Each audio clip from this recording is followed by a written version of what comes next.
વિસાવદરના જાંબુથાળાના બે વ્યક્તિઓ દ્વારા ઝેરી પીણું પીને આત્મહત્યાનો પ્રયાસ કરવામાં આવ્યો છે। વિસાવદરના જાંબુથાળા ગીરના બે વ્યક્તિઓ દ્વારા વિસાવદર રેન્જ ફોરેસ્ટ ઓફિસે ઝેરી પીણું પીને આત્મહત્યાનો પ્રયાસ કરવામાં આવ્યો છે। વાત કરવામાં આવે તો જાંબુથાળા ગીરમાં રહેતા સલીમભાઈ ઇસ્માઇલભાઈ અને હનીફભાઈ દાદ મામદભાઈ દ્વારા વિસાવદર રેન્જ ઓફિસે ઝેરી પીણું પીને આત્મહત્યાનો પ્રયાસ કર્યો છે।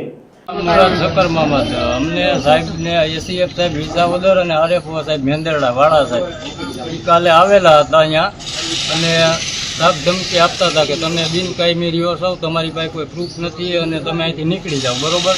તમે ગેરકાયદેસર રીતે માલઢોર અહીંયા રાખો છો અને ચરિયાણ કરો છો, એ તમારા માટે હક નથી, તમે અહીંથી નીકળી જાઓ એવું અમને કીધેલું। એટલે અમને કાલે આવીને કહી ગયા હતા કે તમે વિસાવદર રેન્જ ઓફિસ આવજો, એટલે અમે આજ આવ્યા। તો પેલા અમારા ઈડીસી પ્રમુખ ભીખુભાઈ એને મળવા ગયા 2-5 જણા, તો સાહેબે કીધું કે 2 તોમતદાર છે એ મને મળવા આવે, બીજા કોઈનું મારે કામ નથી। એ કારણોસર આ વ્યક્તિએ દવા પીધી છે અને બીકમાં બી ગયા ને પછી આવું બનાવ બનેલો છે। એટલે એ એવું કહેતા હતા કે ભાઈ અમે જે તોમતદાર છે એને અમારે કામ છે, બીજા કોઈનું કામ નથી, ગુનેગારી છે। તો અમારો ગુનો વાળા સાહેબ અને એસીએફ સાહેબ વિસાવદર અમને દર્શાવ્યો કે અમે હું ગુનેગાર થઈ અને જંગલમાં અમે માલઢોરનો ધંધો કરી છે, પશુપાલકનો, અને એ ના પાડે છે કે આ તમારું કાયદેસર નથી, તમે અહીંયા ન રહી શકો એમ। અને અમારી પાસે મસવાડી ભરેલા પાસ છે અમારા દાદાના નામના, અમારી વારસા એન્ટ્રી થઈ નથી, એના હિસાબે અમને કનડગત કરે છે અને 100 વર્ષથી અમે અહીંયા વસવાટ કરી છે જાંબુથાળામાં। અમારા આધાર કાર્ડ જાંબુથાળાના છે, ચૂંટણી કાર્ડ છે, સર્ટિફિકેટ છે, જન્મના દાખલા છે, બધું હોવા છતાં એ અમાન્ય કરે છે કે આ તમારું ખોટું છે। બંનેને વિસાવદર સિવિલ હોસ્પિટલમાં પ્રાથમિક સારવાર આપીને જૂનાગઢ રિફર કર્યા છે। મીડિયાને મળેલ હકીકત મુજબ જંગલ ખાતાના અધિકારીઓની હેરાનગતિને લઈને આત્મહત્યાનો પ્રયાસ કર્યો છે। મારું નામ હામદભાઈ કાળાભાઈ મેઘાણી, જાતે ગઢવી, ગામ રાજપરા।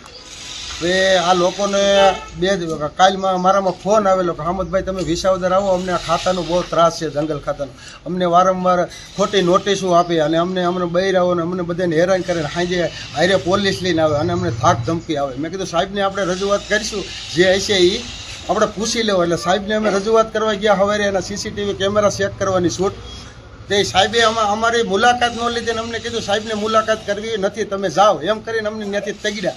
ત્યાંથી અમે ગયા પ્રાંતમાં, પ્રાંત સાહેબને રજૂઆત કરી, સાહેબ અમારી ઉપર આવું થાય છે અને અમને કોઈ જવાબ નથી દેતું, તો તમે આ યોગ્ય તપાસ કરાવી અને ફોન કરો, આ લોકો ઉપર આવી હેરાનગતિ થાય। તો પ્રાંત સાહેબે પણ કીધું કે તમે જાઓ, એ મારી રીતે હું કરી।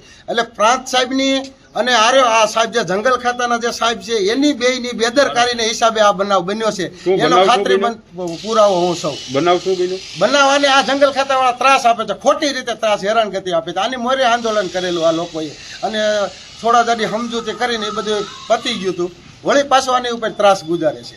એટલે આવું ખોટે, અને હું કહું છું આ 2 જણાની બેદરકારીને કારણે જ આ બન્યું છે। આ લોકોનો જીવ જાય ને તો જવાબદાર એક વિસાવદરના પ્રાંત અધિકારી અને આ જંગલ ખાતાના જે સાહેબ છે, એના કારણે 2 જણાએ શું કર્યું? આ જંગલ ખાતું હેરાનગતિ ખોટી રીતે ત્રાસ આપતું હતું। પણ એને કર્યું શું? એને દવા પીધી, અમે એની પાછળ હતા, અમે જાતા હતા, હારે જતા હતા, દવા પી અમને ખબર નથી, એની અમે હારે જતા હતા। પછી કે હાલો અમે જઈએ, મેં કીધું સાહેબ પાસે જઈએ, હજી સાહેબ આવ્યો હોય તો આપણે રસ્તો કંઈક કાઢીએ। તો આ લોકોએ મોર જઈને દવા પી લીધી, ખાંજી અમારે ઘેરે કેમ જવું, તો પોલીસ લઈને આવે છે અને અમને મારવા દોડીને હેરાન કરે છે। આને કારણે આનો જીવ ગુમાવે છે।